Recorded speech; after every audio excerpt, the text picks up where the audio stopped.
Hello, good evening. Uh, so tonight I wanted to talk a little bit about sacramentality, uh, and I teach it in I don't know, a different sort of way.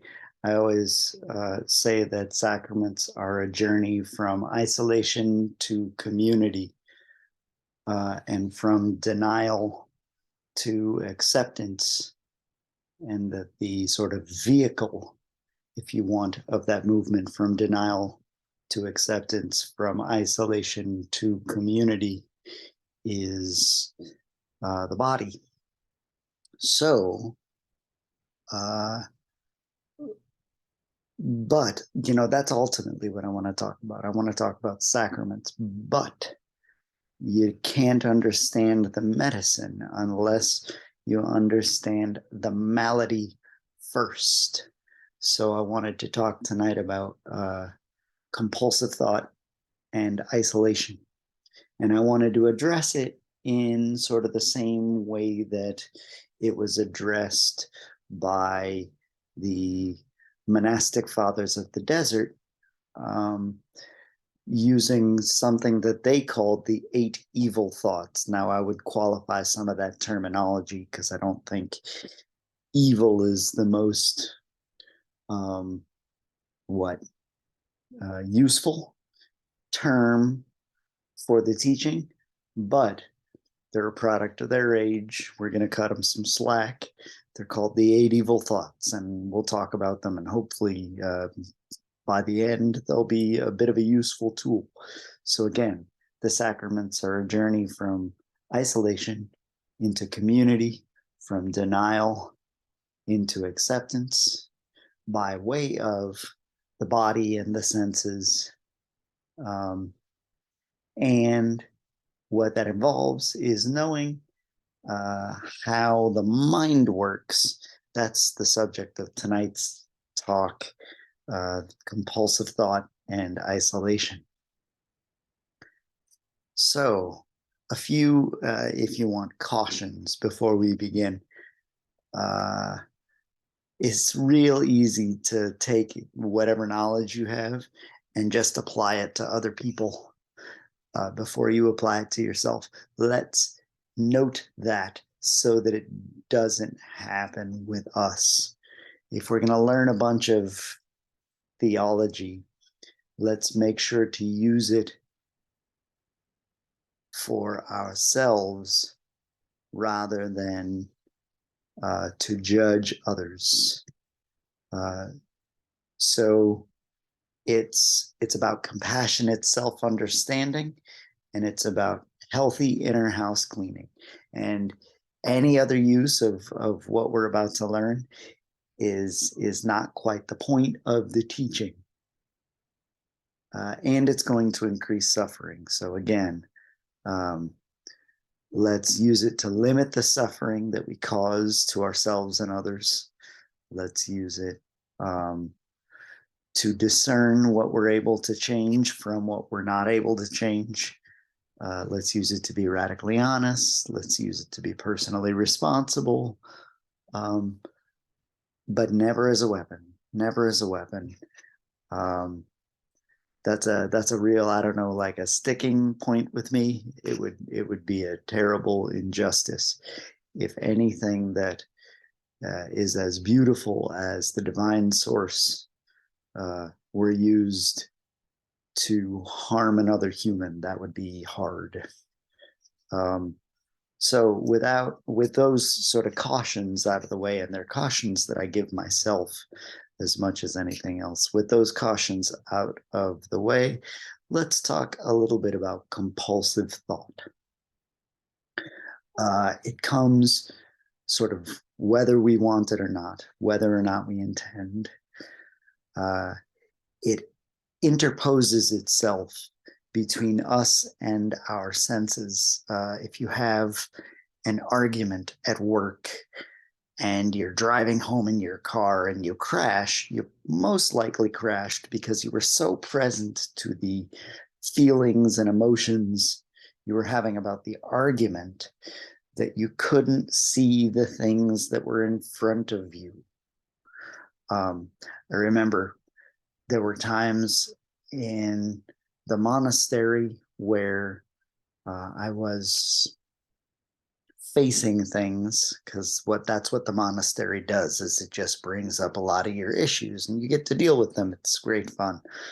Um, except when it's not. And on the days that it's not, I would find myself so emotional about whatever was going on within that day, that I couldn't like taste my food. I would like bump into things. It was bad. It was really bad. So compulsive thought gets between us and our senses. Uh, Compulsive thought covers vulnerability and uncomfortable emotion. In that way, it's very effective. That's why we do it, because at least temporarily, it works. It also, though, leaves behind a little bit of anxiety. And that little bit of anxiety, while it's very difficult, is a sign to us that we're cutting some corners that we need not to be cutting. So the anxiety, I suppose, is a blessing ultimately, but it's hard to experience that in the moment, right? Because difficult emotions are just difficult. They're not fun and they're not really a blessing. They're just difficult. It's only after reflection that the anxiety becomes a bit of a gift and an indicator of some needed work. Now, compulsive action makes uncomfortable emotion and compulsive thought go away. But then they return, right? And they return worse than before because we never dealt with the uncomfortable emotion, never dealt with the compulsive thinking, and with the terrible habit that it all is. Now, the hard part of this is, even if God were completely present in the moment, and I believe he is, but even like if he were, compulsivity would keep us from seeing that, because our mind is somewhere other than the present moment and God is here. So that, I think, ultimately for me is the hard part of why it's difficult to see those kinds of thoughts cluttering up my meditations, because God is here. It's just we cannot see him because we're too distracted by whatever is in our head. And as we act, the more you act on compulsive thought, it becomes habitual patterns. There's brain chemistry involved that gets out of whack. And we're just more and more caught in our heads. What we end up doing then is we act on sort of our thoughts about things instead of on reality. And we sort of have this abstracted relationship with all of reality, and that if a single compulsive thought creates a little bit of anxiety, certainly patterns of compulsive thought and compulsive action create a lot of anxiety, right? So it's just something to be aware of. The compulsive thought, as effective as it sometimes seems as a solution to uncomfortable emotion, it's not free. Now, compulsivity, it has a pattern to it, right? And that pattern is important to sort of pick apart a little bit, because when we start talking about the solution to compulsive thought, the knowing the pattern is going to be important. Now, remember that I formulated some of this as I was teaching freshmen in high school religion, right? And so they were always very curious as to how they were going to remember this stuff for the test that came later. The only test that comes later for us is how do we increase our serenity? And boy, that's either that's kind of more in each of our courts.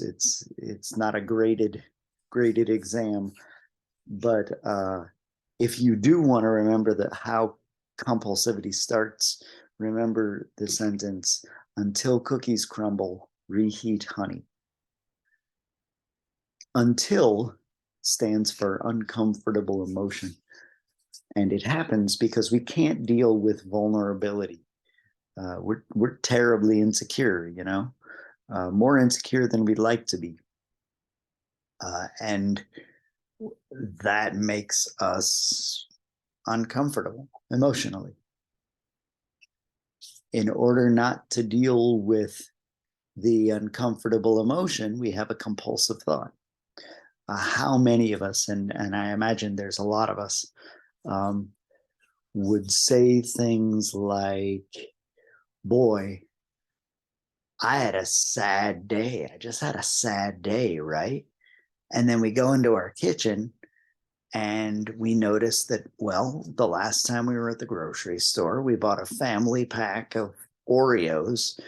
And before we know it, we've sat on the couch and 3/4 of it are gone in a sitting. And we feel a little better. Why? Because we've got sugar just like coursing through our veins, right? So the sugar in the cookie is a temporary fix for the sadness, right? That's compulsive thought keeping us from dealing with the difficult emotion, but it's also compulsive action, um, sort of providing a very real solution to the uncomfortable emotion. And it works. So that's why we do it. Now, the compulsive action comes next. Compulsive thought would not be a problem if we didn't also act on it.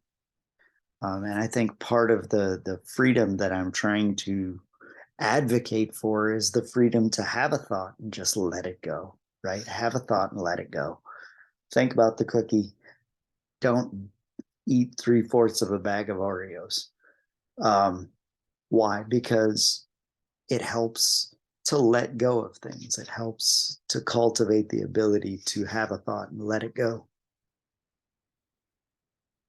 Now, because that behavior works of emotion, thought, and action, that whole pattern, because it works temporarily, we repeat it. And we repeat it over and over and over again. Now, remember, each time we're being compulsive, there's a little bit of anxiety created, even as there's a short-term benefit. So it's almost like, in fact, it's very much like chasing a high.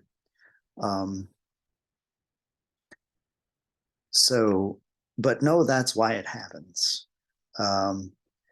It's happening because it's effective. And when we do it over and over and over again, it becomes a habit. And watch what's happening underneath. It's happening because we can't deal with our vulnerability. It's happening because we can't deal with uncomfortable emotion. It's happening because it effectively makes the uncomfortable emotions and thoughts go away. It's happening because it worked, right? But in the end, the reason these things become habits is because we still haven't faced the discomfort, and so in the end, the cost is a little bit. It outweighs the benefit, right? Now, where that ends us up is in isolation. Because again, we're getting increasingly caught in our head. Now, in order to remember, we're about to sort of pick apart, dissect the characteristics of isolation. And again, remember, I was a high school religion teacher. So if you want to remember the isolation, the characteristics of isolation, just say, don't take iguanas down escalators. Don't, I would do this creating at about 3 in the morning as I was preparing for the day of class. So if some of these sentences are a little bit out of left field, it's sleep deprivation kicking in. For don't, remember the word denial. One of the characteristics of isolation is denial. It's like a pattern of not facing the truth, right? So take helps you remember thinking we're perfect and invulnerable. We like to think that we have our ducks in a row, and in fact, we don't have our ducks in a row. Iguanas means the inability to use the sacramental lens. Now, the sacramental lens is a Catholic way of talking about the fact that we can look at God's creation and see the one who created it. It takes a little bit of mental like work and the establishment of a habit, but eventually you can look at the coffee table or you can look at the television or at the fireplace and you can see the people who made those things. You can see their families. You can see the food that they eat. You can see the fields that grew it. You can see all the way back, sort of in an infinite regress type of thing, until you see the God who made it all. And the more you do that kind of work, the more you look at things and see the God who made it, the quicker that skill comes. It's called using the sacramental lens to look at the world. And the point here is that when you're in isolation, you don't do that work, can't do that work, because you're so used to seeing things with your ego instead of your humble self. Now, down reminds you of divisive thinking. One of the characteristics of isolation is divisive thinking. It's to focus not on the commonalities between people. And so you're constantly creating in your head two humanities when God only created one. Divisive thinking, it's a very harmful thing. Now, escalators helps you to remember the 8 evil thoughts. This is, in broad strokes, it's a mental maneuver that makes you not able to see the world for what it is, but to use the world as a solution for uncomfortable feelings. Now, we're going to unpack these, but let's talk about some language here. Evil is a weird word. It's got lots of like moral implications that have been associated with efforts to shame people. And I use it because it's sort of, that's the classical, if you want, name for the doctrine. I'm presenting it here as it was presented by the ancient monks who were hermits in the desert. That's what they called it. The term has some limitations. And I just want people to remember that all these 8 evil thoughts do is describe what absolutely everybody is. And so if you identify with any of this stuff, you are among friends, you're in a judgment-free space, and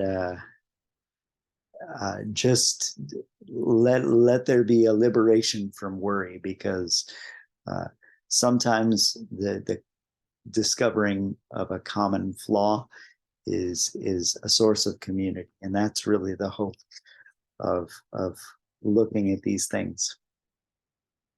All right, but the 8 evil thoughts, when they all function together, it's like the parts of an engine, and an engine gives off heat, just like the 8 evil thoughts produce the ego, this complex of of mental workings that we have confused with our identity.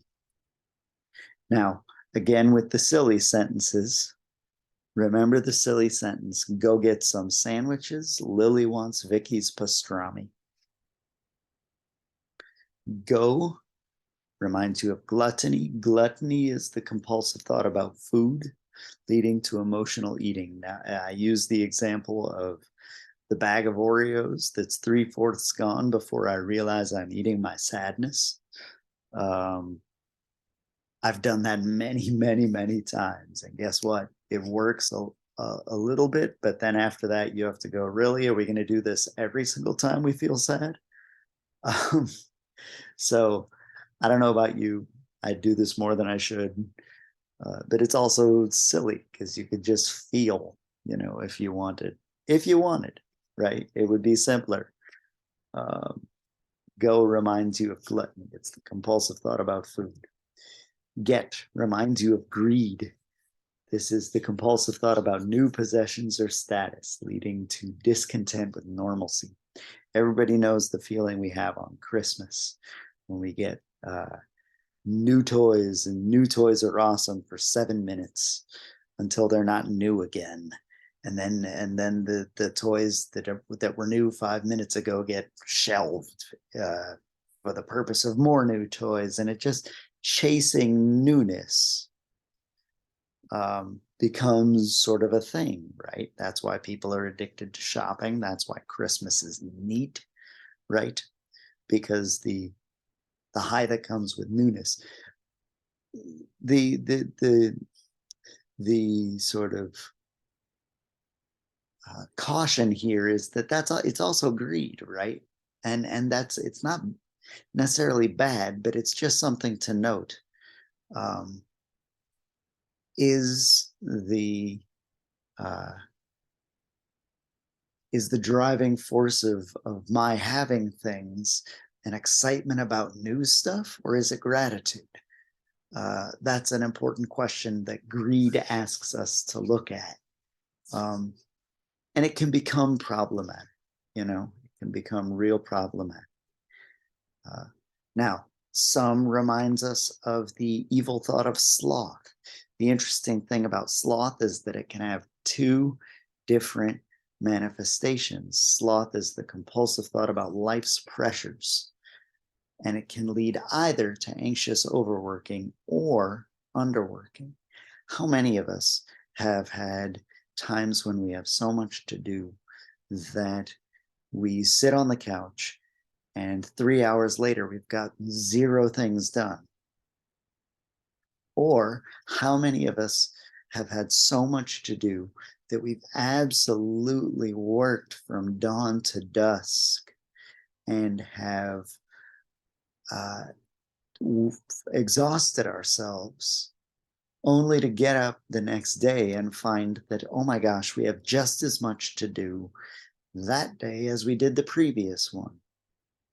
So this overworking or this underworking, when it's driven by anxiety, it really doesn't help us to accomplish the things that need to be accomplished. All right, sandwiches helps you to remember sorrow. This is the compulsive thought about sadness leading to manipulation. I want to be very clear here. Sorrow is not sadness, and sorrow is not depression. Sadness is a very important stage in a grieving process. But at the end of a grieving process, you let go. Okay, with sorrow, you don't let go. You milk it for all it's worth, because the effort is to use your sadness to manipulate. All right. Depression is a clinical, can be a chemical imbalance thing. Depression is a very important spiritual state, even, that will allow you to create some detachment in your life if you can sort of allow that depression to run its course through the grieving process to acceptance. important thing to say here is that sadness and depression are not sorrow, because sadness and depression are not driven by the need to manipulate. Okay, sorrow is always done with an end that's manipulative. So just be calm if you're sitting here and going like, man, I'm sad a lot. I'm sad a lot. I wear a lot more black than I mean, it's not just a fad, it's also my soul is black, right? Um, so like it's an emotional thing. And the point is that's not a it's not a source of shame or a source of because it's not being done to manipulate people. It's about living a responsibility to grieve more than I have previously grieved.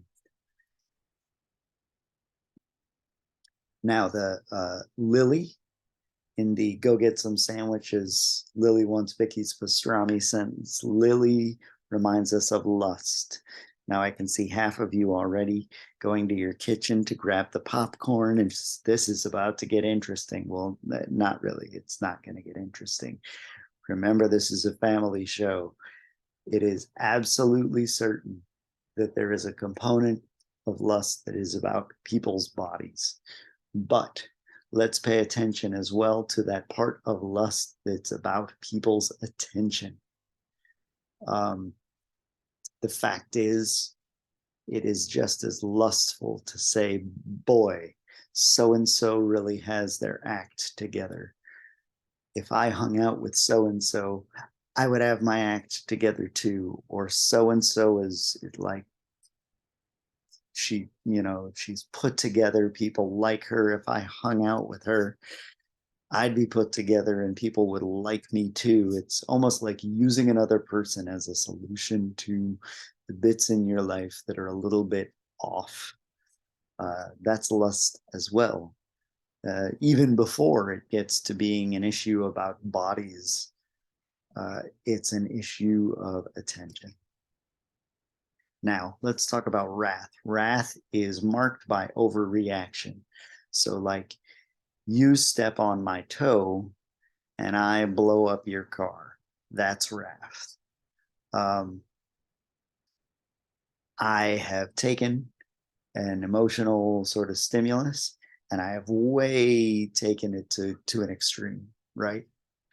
So wrath is a compulsive thought about anger leading to overreaction. Now, it's one thing to be angry and then sort of like follow it through the grieving process till you come to acceptance, but in the end, you let it go. Remember, there's a willfulness to the way the anger is used to manipulate, and there's a willfulness to the overreacting, right? That is the sort of earmark of something that is sinful. It's absolutely fine to be angry. The question is it willful?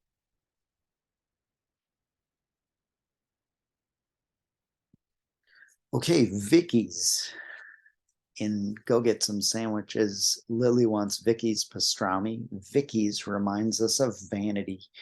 Vanity is the compulsive thought about my own excellence leading to putting others down.